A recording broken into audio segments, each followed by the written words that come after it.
अस्सलामुअलैकुम दोस्तों, कैसे हैं आप सब। उम्मीद करती हूँ कि आप सब बिल्कुल ठीक होंगे। तो मेरे प्यारे दोस्तों, आज हम हर्फ पे से मिलेंगे और इससे मुख्तलिफ अल्फाज भी बनाएंगे। आइए मुझसे मिलिए। मैं हूँ पे और मेरी आवाज है प। प प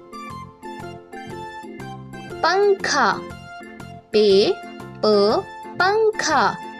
दोस्तों जरा गौर करें, पंखे में शुरू की आवाज पे से आती है। पे प पंखा।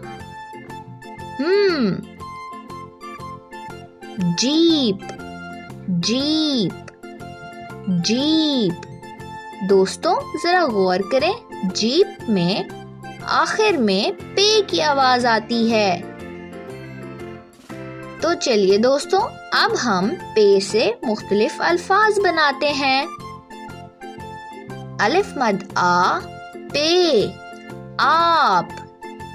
ब आ प, बाप। भा प, भाप। आ प आ, आपा। आपा, आप, आ। उम्मीद है दोस्तों आपको इन अल्फाज को बनाने में बहुत मजा आया होगा। तब तक के लिए खुदा हाफिज।